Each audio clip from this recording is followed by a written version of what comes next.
80% dos brasileiros dizem ter algum problema para dormir. Isso está levando a uma epidemia, o consumo exagerado de remédios controlados. 11 milhões de brasileiros usam esse tipo de remédio, muitas vezes sem orientação médica. Veja agora o alerta do Dr. Drauzio Varela sobre esses medicamentos.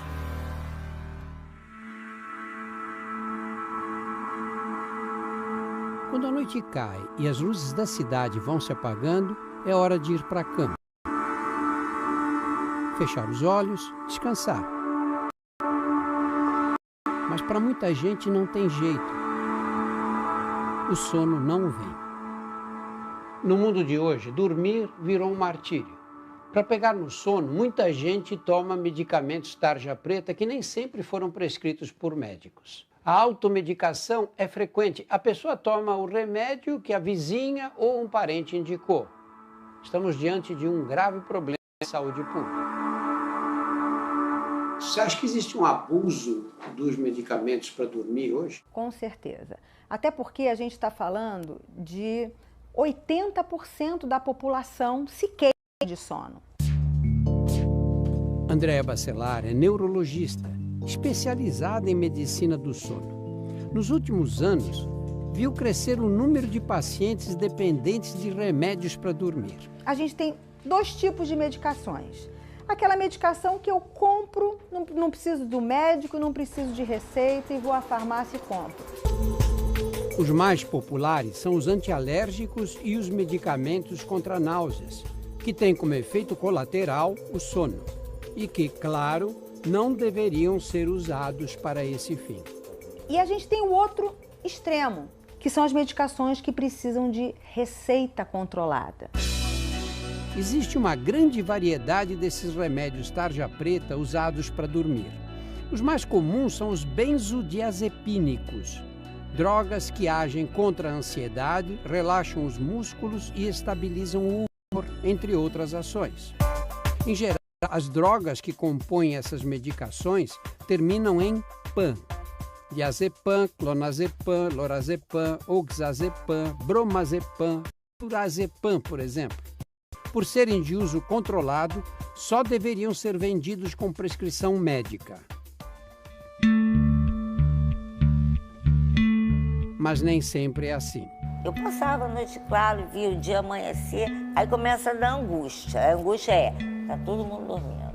Por que todo mundo dorme e eu não durmo? Margarete decidiu, por conta própria, tomar remédio para dormir.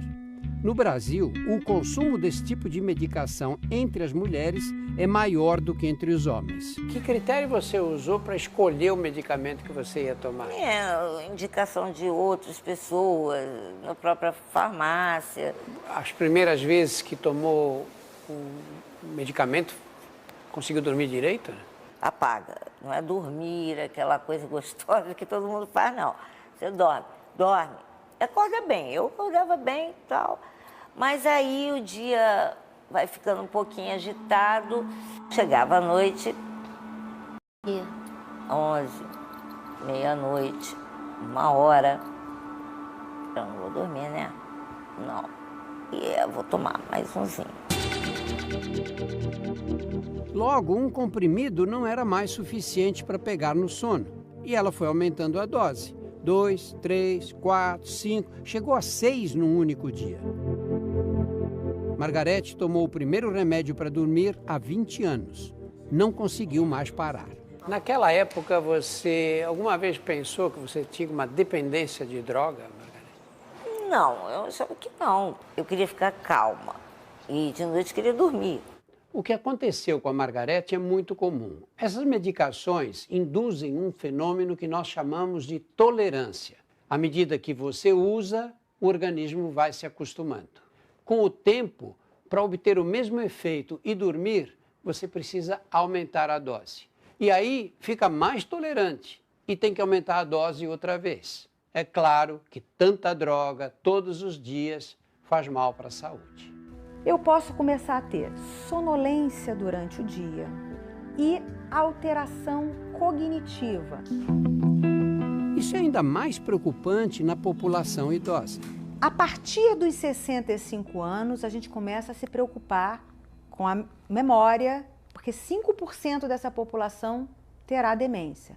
Com 80 anos, 40% da população terá demência. Imagine esse indivíduo que, se ele dorme mal, ele já não consolida a memória adequadamente.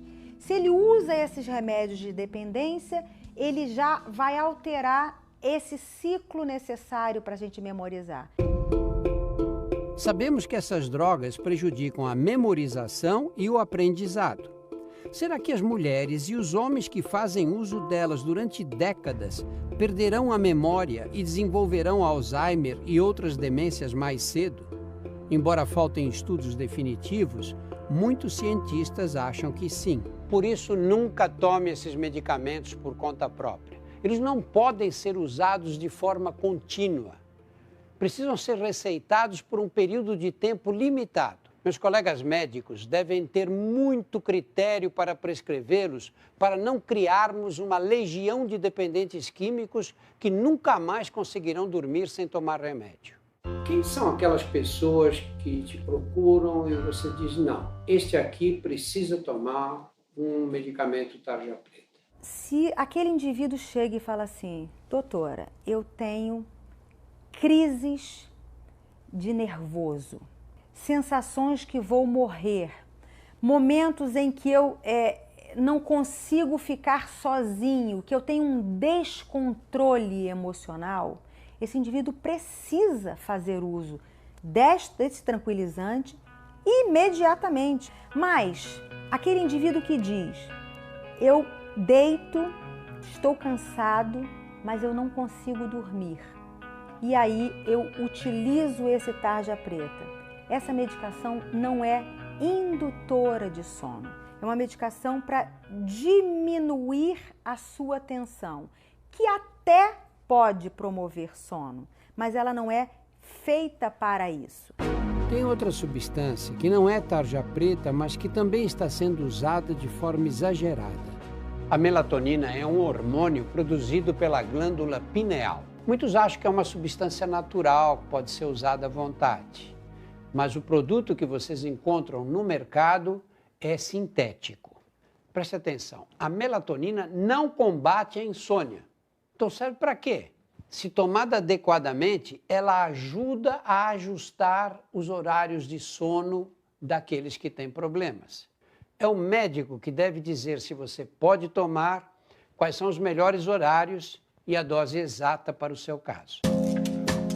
Se você é dependente de remédios para dormir, como fazer para parar?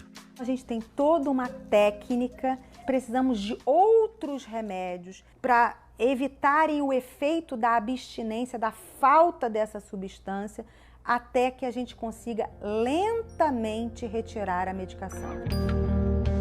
Foi o que a Margarete fez. Com a ajuda médica, está reduzindo aos poucos a medicação e tratando outros problemas que atrapalhavam o sono. E hoje, como é a tua relação com o sono?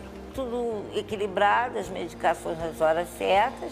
Margarete dorme e acorda, que é uma maravilha. Pequenas ações podem ajudar a dormir melhor. Tenha regularidade na hora de deitar e acordar. E tente manter essa disciplina nos finais de semana ou dias de folga.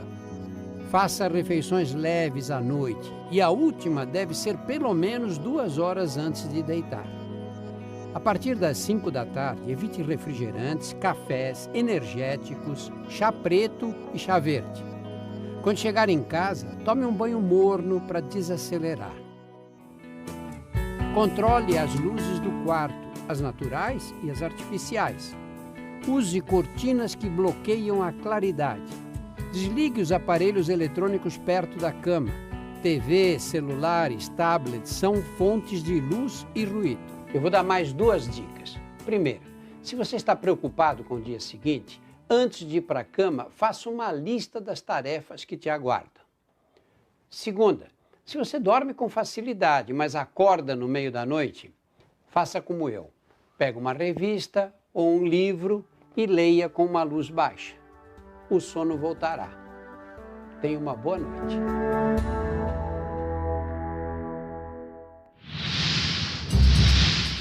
É hoje.